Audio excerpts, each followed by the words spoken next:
کہ اگر کسی نے اللہ کے محبوب صلی اللہ علیہ وسلم کو خواب میں دیکھا تو اس کی کیا حقیقت ہے۔ پہلے وہ حدیث سن لیں جس کی وجہ سے عام طور پہ لوگ کنفیوز ہوتے ہیں، نہیں سمجھ پاتے اور سب مکس کر دیتے ہیں۔ حدیث یہ بخاری میں، مسلم میں اور بے شمار کتابوں میں موجود ہے مختلف الفاظ کے ساتھ۔ اللہ کے رسول صلی اللہ علیہ وسلم فرمایا، من رآنی فی المنام فقد رآنی، جس نے مجھے خواب میں دیکھا اس نے مجھ ہی کو دیکھا۔ ان الشیطان لا یتمثل بی، کیونکہ شیطان میری صورت نہیں بنا سکتا۔ اور کہیں یہ الفاظ آئے، فرمایا من رآنی فی المنام فقد رأى الحق، جس نے مجھے خواب میں دیکھا اس نے حق دیکھا۔ اور کہیں یہ فرمایا کہ جس نے مجھے خواب میں دیکھا اس نے گویا مجھے بیداری میں دیکھا۔ یہ احادیث ہیں اور بالکل صحیح ہیں۔ ان احادیث کی روشنی میں ہمیں اب یہ سمجھنا ہے کہ آپ صلی اللہ علیہ وسلم کو جب خواب میں دیکھا جاتا ہے تو اس میں لوگوں کی کیفیات کیا ہوتی ہیں۔ میں یہ بات اپنی طرف سے نہیں کہہ رہا، میں شاہ عبدالعزیز محدث دہلوی رحمۃ اللہ علیہ کے حوالے سے اب ذرا اپنے الفاظ میں اس کی تشریح آپ کے سامنے رکھ دیتا ہوں تاکہ پوری حقیقت سامنے آ جائے۔ کیونکہ دیکھیے اس میں بعض لوگ جو ہیں حضور سے منسوب کرتے ہیں بہت سی ایسی چیزیں جو آپ کی شائع نشان نہیں، اور لوگ پھر اس کو حجت سمجھتے ہیں۔ اور ہو سکتا ہے کہ کسی کو اس طرح خواب آیا ہو اور اس نے خواب میں یہ سمجھا ہو کہ مجھے حضور کی زیارت ہوئی ہے، مگر وہ خواب خطرناک ہو، وہ خواب ناقابل قبول ہو اور شریعت کی روح سے بالکل غلط ہو، یعنی شریعت کے خلاف ہو، تو یہ ہو سکتا ہے۔ تو یہ چیز، اور ایک اور چیز ہے، خوابوں میں آپ صلی اللہ علیہ وسلم کے حوالے سے ایسا بھی ہوتا ہے، کبھی حضور کو متغیر حالت میں دیکھتے ہیں، اللہ کے رسول کو بدلی ہوئی حالت میں، جیسے چہرہ مبارک روشن نہیں دیکھا، یہ متغیر حالت ہے، جیسے داڑھی مبارک چھوٹی دیکھی شرح سے کم، یہ متغیر حالت ہے، اور بالکل بغیر ریش کے دیکھا، یہ متغیر حالت ہے، اس طرح کی حالت۔ تو ایسی کسی بھی اجنبی حالت میں، متغیر حالت میں دیکھا تو اس کا کیا مطلب ہے؟ تو اور پھر وہ حدیث سامنے رکھے حضور نے فرمایا جس نے مجھ کو دیکھا اس نے مجھ ہی کو دیکھا۔ تو اب کیا مطلب ہے کہ ایک شخص نے اس طرح دیکھا ہے تو حضور تو ایسے نہیں، حضور تو ایسے نہیں جیسے اس نے دیکھا۔ تو اس لیے ہمیں یہ سمجھنا ہوگا کہ حضور صلی اللہ علیہ وسلم کو جب ہم خواب میں دیکھتے ہیں تو اس کی بھی کئی قسمیں ہیں۔ تو اب آئیے شاہ صاحب کیا فرماتے ہیں، شاہ عبدالعزیز محدث دہلوی رحمۃ اللہ علیہ،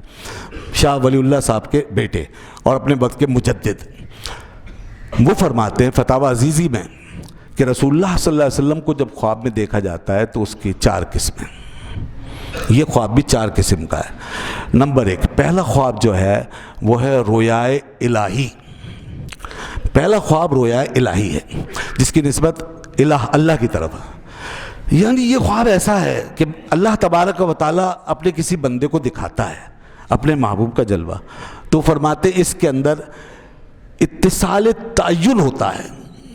یہ ان کے الفاظ ہیں، یہ وہ خواب ہوتا ہے جس میں اتصال تعین ہوتا ہے، یعنی بندے کو بالکل وہی دکھایا جاتا ہے جو کچھ ہے، نبی پاک صلی اللہ علیہ وسلم کا حقیقی جلوہ، حضور کا اصل حسن اور آپ کا سراپا، یہ اتصال تعین ہے، یہ رویا الہی ہے، یہ بالکل ایکوریٹ وہی ہے، مطلب جس نے بھی دیکھا اس نے حضور کو ہی دیکھا ہے، اور اس نے جناب کوئی اور مطلب آپ سے متعلق کوئی اور چیز نہیں دیکھی، کسی اور طرف نہیں دکھایا گیا، حضور ہی کو دکھایا گیا۔ اس اتصال تعین کا مطلب یہ، کیونکہ ابھی دوسرے نمبر پہ جو آئے گا خواب اس میں آپ کو اندازہ ہوگا پہلے کا کیا مطلب ہے، تو اس میں بعین حضور کو ہی دیکھا ہے، کوئی اور اشارہ وغیرہ بھی اس کا نہیں ہے۔ دوسرا خواب اس کو کہتے ہیں رویائے ملکی، جس میں آپ صلی اللہ علیہ وسلم کو دیکھا جاتا ہے، اس کو رویا ملکی کہتے ہیں۔ اس میں جو ہے ایسا ہوتا ہے کہ اس خواب میں انسان حضور کو دیکھتا ہے مگر ایک مناسبت کے پردے میں دیکھتا ہے، وہ اس کو کچھ اور دکھایا جا رہا ہوتا ہے، دیکھتا حضور کو ہے مگر دکھایا کچھ اور جا رہا ہوتا ہے حضور کی ذات میں، اس آپ حضرت کے جو متعلقات ہیں وہ دکھائے جا رہے ہیں۔ مثال کے طور پہ حضور کا دین دکھایا جا رہا ہے، اس کو دیکھ حضور کو رہا ہے مگر دکھایا جا رہا ہے حضور کا دین، یہ تعبیر اس کی یوں جائے گی۔ اب کہیں رسول پاک کا